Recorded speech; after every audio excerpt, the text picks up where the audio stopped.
Welcome to part 3 of Jonbenét Ramsey's Sketchy Details. I probably should have been putting this disclaimer in all the videos, but here it is. If you have not watched part 1 or part 2, I will leave those links both in the description box below. So for number 22, and to start, I'm going to further explain part 2's number 18, where I talk about Pam and Jonbenét's bedding.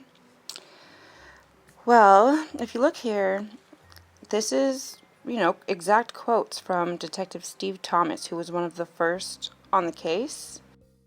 Which brings me to a little side note, we need to really stop discrediting people like Steve Thomas and Linda Arndt, because they were there from the very beginning, and they have the first impressions of the way the Ramseys were behaving. So these screenshots are from acandyrose.com, but I do believe that these quotes are in his book that he wrote. And the very last sentence is that the patrol car was filled with boxes, zipped bags, and suitcases, the true content unknown. And then we have these crime scene pictures from the second walkthrough, so this second set of crime scene pictures where her bed is completely stripped. Now, the whole purpose of crime scene photos are to capture the way the crime scene looks exactly how it is when it was found, with nothing moved, removed, or, just completely untouched. So the cops would not remove this before taking these pictures. That's standard. And when it's coupled with the fact that we've never heard anything about her bedding being in police evidence, then it doesn't take a rocket scientist to put 2 and 2 together that bedding was in one of those boxes and or luggages or zipped suitcases that Pam took in her raid. So for number 23, we're going to talk about one of the many things that directly contradict the whole 12/26/1996 kidnapper-intruder theory. The biggest one to me is the fact that they put 12/25/1996 on her headstone, along with the gold bracelet that she had just gotten that Christmas, honestly. And I get it, maybe the coroner told them their time of death was sometime in the morning of, or late night of the 25th, but it's if you call the police or 911 on the 26th and you're saying that your daughter was kidnapped, blah, blah, blah, I just feel like that you would naturally put the 26th on at least her headstone. So the fact that they put the 25th is kind of odd to me, but it relates to a bunch of these weird theories that we'll get into later. And then as far as the bracelet goes, I think it's really weird because it's I get it, it's gold, right? You gave your daughter her first gold bracelet. But why not put her birthday on it? It had her name and then the date of Christmas inscribed in it. And it's what's the significance of Christmas to you guys? I get it. That was her favorite holiday. That's when you gave her the bracelet. But other than that, it's you really want her to walk around forever with a bracelet that says Christmas on it? Why not her birthday? So for number 24, I'm going to show you a clip of another guy's video that he made. This guy is actually a poster on Reddit, and this is just a video that I found on a link on the Reddit website. He made a life-size dummy of Jonbenét. It's from the height to the weight. It's anatomically correct in the weight and height sense. So I'm just going to play the clip because after the clip, I'm going to come back and describe some things to where I think this guy's onto something, because like I said in one of my previous videos, the first one, that I feel like she was being suspended somehow. And let me just play the clip for you guys real quick, and then we'll go more into that. Patsy.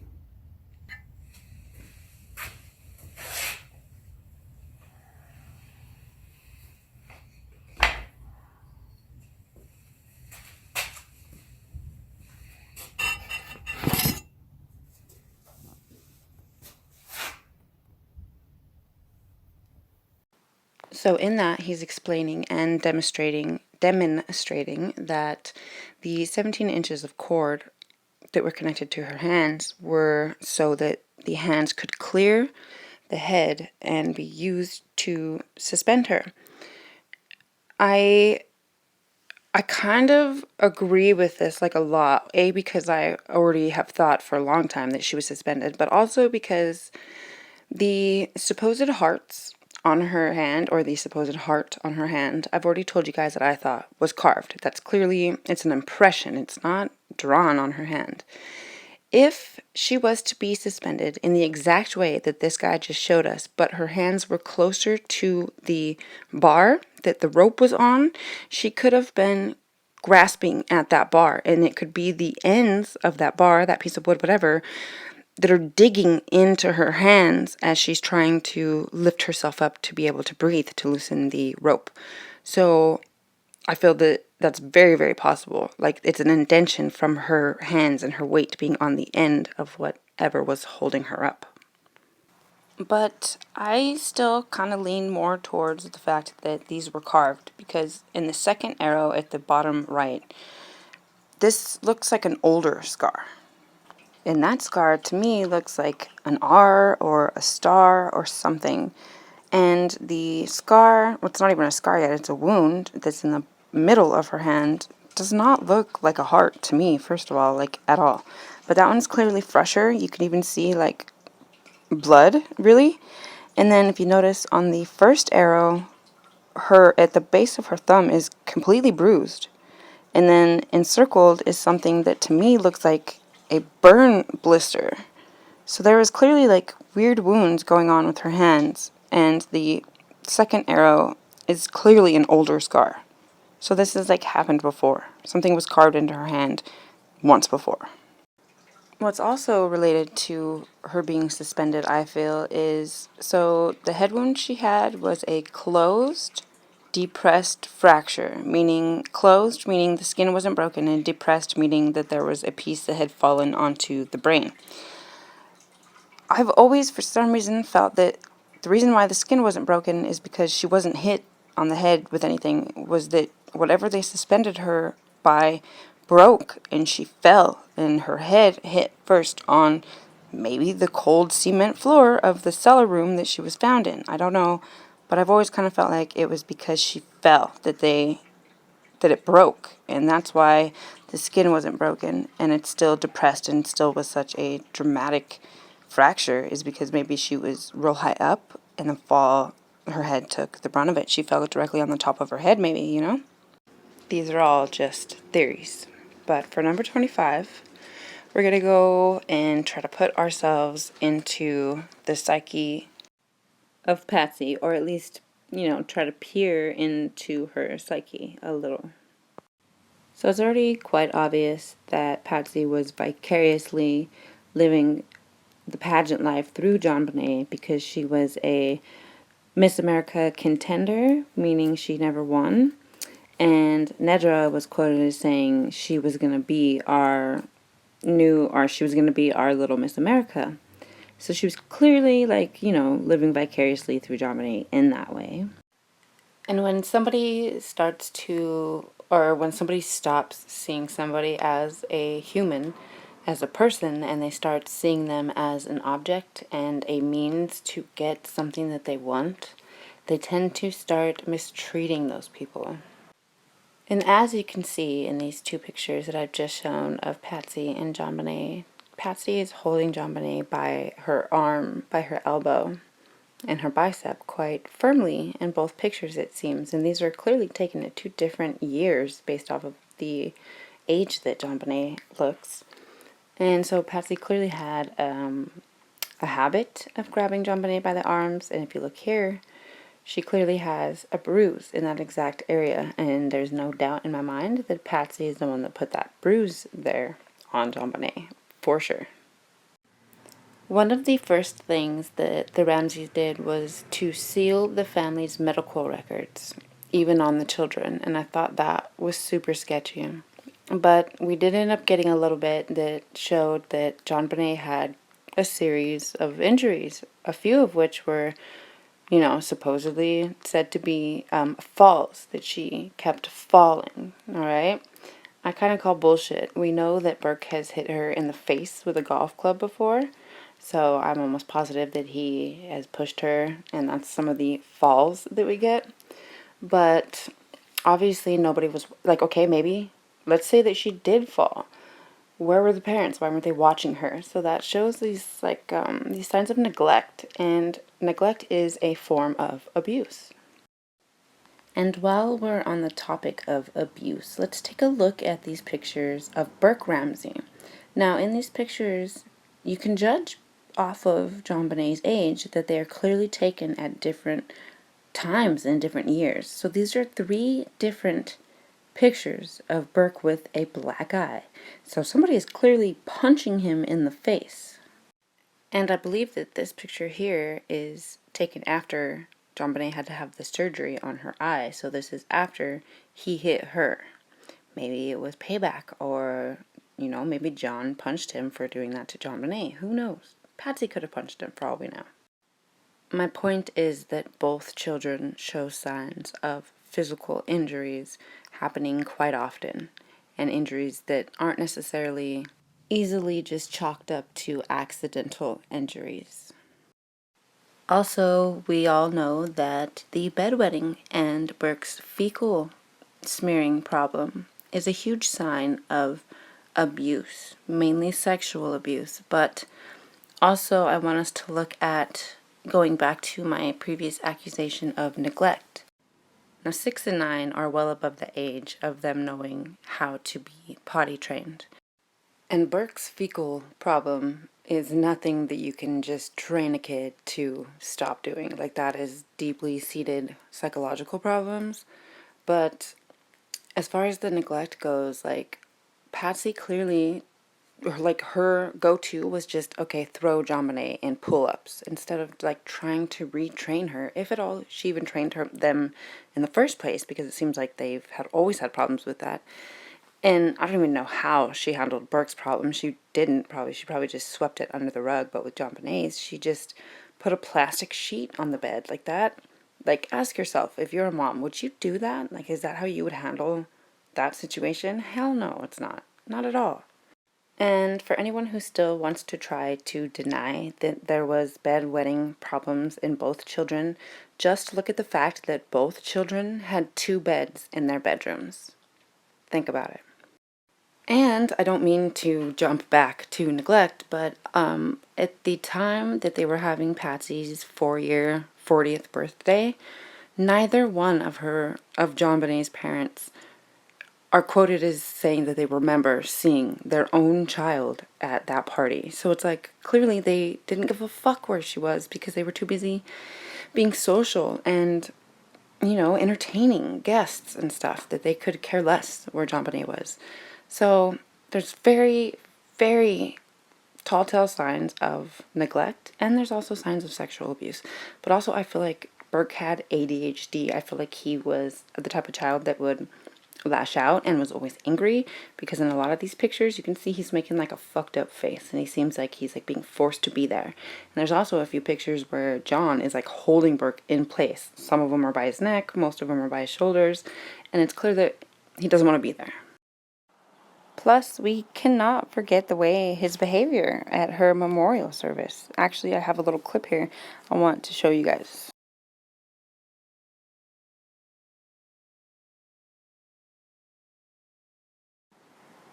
Now, I want you guys to pay attention to the way Burke looks, but also there's a girl and a guy on the left, or excuse me, on the right, that look at Burke right here. And look at their faces. They look like they're appalled by the way he's smiling. Those two right there that look at Patsy as well. I'm going to slow it down a little bit for us here, but they look so appalled by the way that he is so happy at her memorial service. So that's just a little background on the kids, but as far as going back to Patsy, Patsy seems to have forgotten a lot of details and a lot of things, including the fact that she, at some point, did serve pineapples in cream or milk. And she even is quoted as saying, well, that's odd, who eats it like that? So denying ever seeing that combo together, which is a really weird combo. But it turns out Patsy knows about this combo well. Like, she is well aware that this is a combo. In fact, it's in a book of hers that she loved to read. The book is called The Prime of Miss Jean Brodie. Now this guy explains it a lot better, so I'm just going to show you a clip of his video and let him do the talking. Patsy is part of a psychotic fantasy revolving around an imagined relationship with a supernatural being, the fear of judgment by that god and the fear of death. What people mistakenly take as staging for police had symbolic meaning known only to Patsy. This includes the ransom note. There were two aspects to what was done to the body. The ligatures were suspension devices. The body was posed with the arms raised and viewed and then taken down, placed in a small room, wrapped with duct tape applied to set the kidnapping stage up in Patsy's mind. The ransom note is full of ideas that swirled in Patsy's mind that night and plagued her for many years. The goal was not to kill Jonbenét, but to make an angel out of her. Patsy herself said after the funeral, Jonbenét is in heaven with God awaiting her mother's arrival, and I won't be long. Patsy put Jonbenét in that heaven to complete the fantasy and in her mind assure her life after death. As the dedication in DOI says, wherever we go, whatever we do, we're going to go through it together. Everyone knows there was pineapple in Jonbenét's proximal intestine found at autopsy, and there was a bowl of pineapple found in the home. Most people don't know that milk or cream was in the bowl as well. Lou Smith showed a crime scene photo of that bowl to John Ramsey, and John said it looked like there was milk or something in there, something in it. Lou asked him, who eats it that way? Smith was after an intruder, and he knew pineapple and cream is unusual. This is from the book The Prime of Miss Jean Brodie. Sandy Stranger had a feeling at the time that they were supposed to be the happiest days of her life, and on her 10th birthday she said so to her best friend Jenny Gray, who had been asked to tea at Sandy's house. The specialty of the feast was pineapple cubes with cream, and the specialty of the day was that they were left to themselves. To Sandy, the unfamiliar pineapple had the authentic taste and appearance of happiness, and she focused her small eyes closely on the pale gold cubes before she scooped them up in her spoon, and she and both girls saved the cream to the last, then ate it in spoonfuls. Patsy fed Jonbenét happiness in the form of pineapple just before she killed her. Has revealed coincidence after coincidence between the death of Jonbenét Ramsey and the life of Patsy Pa Ramsey. A preponderance of coincidence rules out coincidence, and out of what seems to be a random jumble comes a pattern, the use of one person by another as an object in a personal psychotic fantasy. A person in a psychosis often sees themselves as either a mythic figure or related to one in some way. They also may see themselves as part of a mythic storyline. They may exhibit behaviors that have a high degree of structure, but with a low degree of rationality as they follow the mythic storyline. The story may be self-created and or part of an existing, archetypal, or well-known story that can be easily found in popular literature. It is my opinion that the death of Jonbenét Ramsey is a result of just such a psychosis, and the evidence for it can be found in the products of the creative life of Patsy Ramsey, her writing, her artwork, her correspondences, her pageant performances, and the ransom note, and even what was done to the body of Jonbenét. So these last 8 words really stuck out to me, and I believe and agree with a lot of what is said in this video from this guy, but there's one thing that I do not believe whatsoever, and that's that her death was an accident. And to support this, let's go back and look at exactly what was done to Jonbenét's body. Okay, so she was bound in a lot of places and very well possibly suspended. She was assaulted in one way or another. She had some sort of carving or impression or burn in her palm. She was also then wiped clean and changed and then redressed. When I say assaulted, I mean both the assault, the sexual assault, and the assault to her head, the head trauma. And also had duct tape put over her mouth. So if we are assuming that Patsy staged all of this, then that would mean that every one of those things I just named would have to be a part of the staging. If Patsy accidentally killed her by hitting her over the head, whatever, and staged all of this, I want you to stop and ask yourself, as a mother, just to protect your own ass, could you sexually assault your dead daughter. No way, right? No fucking way. So the fact that that was a common theory, I felt was just as absurd as the intruder theory, because people were willing to accept that, that doesn't make sense. Nobody is going to sexually assault their dead daughter just to cover their own ass. Like, the kidnap staging would have been plenty. Like, that's, don't you think that's a little too far? A little overkill, maybe? And we're just supposed to believe that both parents were okay with this, that John did all of that willingly to help protect just Patsy's ass. Like, no way. No way. The only way he would help her stage it if she accidentally killed Jonbenét is if he was sexually assaulting her and Patsy had blackmail on him for that. So there's no way. Like, both of them were fucked. And yes, parents would lie to this extent for another child, if we are to stop and think that Burke did it, but at the same time, like, a 9-year-old could not do everything that was done. And on top of that, parents would lie for their other child, but they're not going to sexually assault their dead child just to protect the other child. That's insane, and people need to stop thinking that, because that in itself is, like, fucked and just disgusting and delusional. Plus, it severely downplays the sexual assault as just a staging and something that wasn't happening in the home or wasn't a problem for the victim, which is something that needs to stop, because this downplaying and this sweeping under the rug of sexual assault and sexual abuse is probably one of the biggest problems why this case will never be solved. So back to the prime of Miss Jean Brodie. So in this book, Jean Brodie is not a good character. She's a manipulator, she's a liar, and she has a lot of traits like Patsy does, but she's also grooming one of her daughters to take her place in her lover's bed. Alright, so she is grooming her daughter, one of her daughters, to learn to sleep with whomever man she is with at that moment. I haven't read the book, I don't know if it's like a husband or just boyfriend, whatever, but either way, to take her place in her lover's bed. If you read the 2 is Too Young to Die document that I left a link for in the first video, you will see that in there, the person that clearly seems like John says that Patsy gave Jonbenét to John as a birthday present, and she gave Jonbenét to John sexually. So just think about that for a little bit, okay?